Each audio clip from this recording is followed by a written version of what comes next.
Hi guys, this is Girish. आज की ये कहानी है एक मिडिल क्लास फैमिली की, जिसके अंदर एक जो लड़का था उसकी जॉब लगी थी। तो घर वाले बहुत खुश थे कि बेटे को एक जॉब मिली है। लड़के ने जॉब जो थी वो ज्वाइन कर ली और फाइनली उसका ऑफिस आना जाना स्टार्ट हो गया। उसकी सैलरी थी 18,000 रुपये, बट वो ऊपर से कैसे करके खुद को करप्ट करता जा रहा था और ऊपर से महीने के कुछ एक्स्ट्रा पैसे अर्निंग के चक्कर में कुछ गलत काम किए जा रहा था ऑफिस के अंदर। तो कुछ ऊपर पैसे वो कमा लेता था, बट फाइनली क्या हुआ, कुछ दिन के बाद उसे रियलाइज़ होने लगा कि मैं बीमार होता जा रहा हूँ। वो कभी डॉक्टरों के पास जा रहा था, डायग्नोज करवा रहा था, उसे कुछ समझ नहीं आ रहा था। करीब 5-6 महीने बीत जाने के बाद में एक दिन कुछ रिश्तेदार आए हुए थे उस लड़के के घर। तो उन्होंने उनसे कहा कि यहाँ पास में एक बाबा रहते हैं, तो आप उनसे जाकर एक बार कांटेक्ट करो, देखो बाबा क्या कहते हैं। तो लड़का बाबा के पास गया, बाबा से जाकर अपनी प्रॉब्लम्स बताई।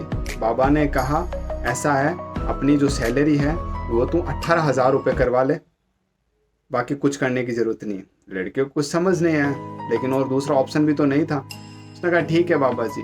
लड़का गया अपने कैशियर के पास और जाकर उसे बोलता है कि आप जो मेरी सैलरी है वो 18,000 रुपये कर दो।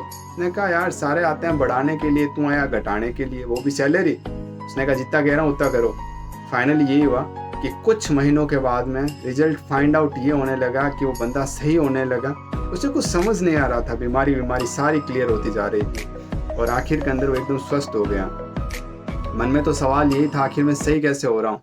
लेकिन जब आप किसी के पास नहीं था, सिर्फ बाबा के पास था, बाबा के पास वापस गया और बाबा से पूछा बाबा व्हाट इज़ द रीज़न, क्या रीज़न है, क्या सीक्रेट है, because of that I am getting well, है ना, मैं सही होते जा रहा हूँ, रीज़न क्या है। तो बाबा ने कहा रीज़न ये है बेटा कि तेरी सैलरी तो उतनी थी, तो ऊपर से कुछ गलत काम कर रहा था ना, है ना, ऊपर से करके जो तू एक्स्ट्रा पैसे कमा रहा था, उस एक्स्ट्रा पैसों की वजह से क्या है, अब जो गलत काम से पैसे आएंगे ना तो फिर वो तो गलत में जाएंगे ना, वो सही तरीकों में कैसे जा सकते हैं। इसलिए लाइफ में जितना ऊपर वाले ने आपको दिया है उसमें आप खुश रहो, और अगर गलत तरीके से पैसे आने हैं ना तो फाइनल ये है कि वो जाएंगे भी गलत ही तरीकों से।